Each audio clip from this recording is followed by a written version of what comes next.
إن شاء الله هنعمل صوابع زينب، هتطلع معاكي مقرمشة ودايبة ومرملة. يلا نشوف هنعمل إيه.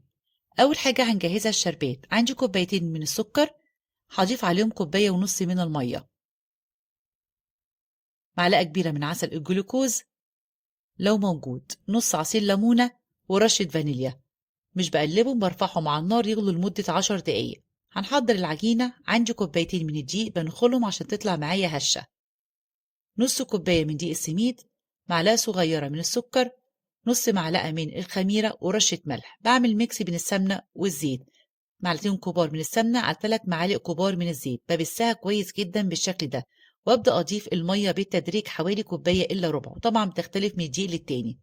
وحاولي ما زوديش مية كتير علشان ما تطلعش معاكي ناعمة قوي وتطلع تلزق، وفي أثناء التشكيل أو أثناء القلي الرسمة معاكي بتروح. شايفينها بتكون طرية وفي نفس الوقت متماسكة ومش بتلزق. بغطيها واسيبها حوالي 5 دقايق. باخد نص الكمية والنص التاني بغطيه. هشكلها كده على شكل رول، وهقطعها قطع صغيرة كان حجمها حوالي من 8 ل 9 جرام. باخد قطعة قطعة وبشكلها كده صوابع متساوية.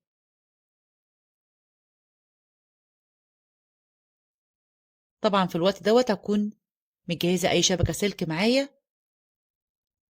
أضغط عليها كده وأسحبها كده مرة واحدة أو لفة واحدة عشان تعرفي العجينة ناجحة معاكي أثناء التشكيل، ما تلزقش منك بالشكل دوت. في الوقت دوت هكون مجهزة الزيت يكون يسخن مش يغلي، وأبدأ إن أنا أقلي أول جزء عملته. هحط قطعة كده، أول ما بتظهر معايا كده فقاعات كده بنزل على طول بصوابع زينب.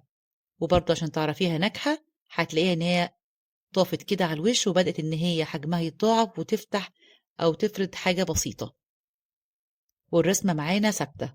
كده معاكي إن العجينة ناجحة. هبدأ إن أنا أقلبها تديني اللون الذهبي الحلو دوت. هصفيها كويس وأنزل على طول على الشربات.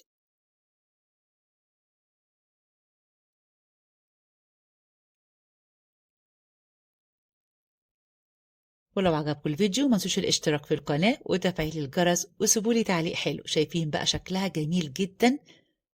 ادي حجم الصغير اللي كنا عاملينه والحجم التاني الكبير. بصوا مقرمشة ازاي ودايبة. جربوها وبالهنا والشفا.